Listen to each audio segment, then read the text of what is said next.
Saviez-vous que 85% des emplois sont pourvus grâce au réseautage? Se constituer un public en ligne et hors ligne est l'une des tâches les plus importantes pour tout entrepreneur social en herbe. Mais qu'est-ce que le réseautage? Que signifie le réseautage en ligne et hors ligne? Allons voir. La capacité à se constituer un réseau est l'une des compétences les plus importantes dont vous aurez besoin en tant qu'entrepreneur social en herbe. Vous devez être capable de trouver des personnes qui ont des opinions et des intérêts similaires dans votre domaine particulier, des personnes qui partagent les mêmes idées, puis vous devez être capable d'entrer en contact et de communiquer avec elles. Plus facile à dire qu'à faire, n'est-ce pas? Le réseautage est aussi simple que d'aborder une personne dans un supermarché et d'entamer une conversation avec elle. Vous pouvez également lui envoyer un message direct sur sa plateforme de médias sociaux préférée. Comme vous essayez de gagner des adeptes pour votre propre activité sociale, vous pouvez commencer la conversation par « Bonjour, j'aime beaucoup votre marque ». Avec un peu de chance, entamer une conversation de cette façon.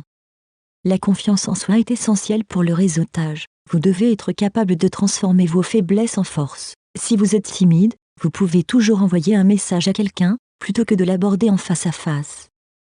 Plus vous acquérez d'expérience en matière de réseautage, plus cela deviendra facile. Au bout d'un certain temps, vous serez surpris de voir à quel point vous êtes devenu professionnel et sûr de vous, tout en croyant en votre propre marque, et comment vous avez réussi à surmonter vos peurs pour vous constituer une clientèle, tant en ligne que hors ligne. N'oubliez pas que vous n'êtes pas seul dans vos efforts pour devenir un bon entrepreneur. Tous les autres entrepreneurs sont dans la même situation que vous. Ils doivent développer leur confiance en eux et utiliser le réseautage pour les aider à transformer leurs idées en action. Travailler et coopérer avec d'autres personnes est très important lorsqu'on essaie de créer sa propre marque. Malheureusement, le chemin peut parfois être difficile. Il se peut que les gens fassent des commentaires négatifs sur votre offre de produits ou de services, ou même qu'ils vous abordent de manière conflictuelle en public.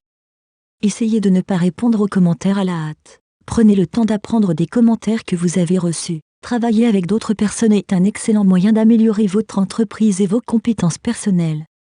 Essayez de ne pas être trop dur envers vous-même. Le réseautage et le travail avec les autres prennent du temps à se perfectionner.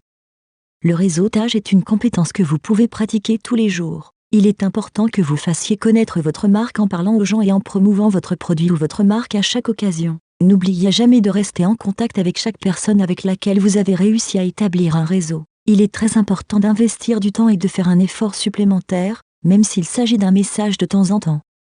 Voici 2 conseils pour vous aider à développer votre public en ligne. Nouez autant de relations que possible, on ne sait jamais quand elles peuvent être utiles. Avez-vous des amis ou des membres de votre famille qui pourraient vous aider à développer immédiatement votre réseau? Félicitations pour avoir terminé la leçon d'aujourd'hui sur la création d'une clientèle en ligne grâce au réseautage. Pour plus de conseils sur la manière de devenir un entrepreneur social, veuillez consulter le site web du projet Solutions Note Pollution.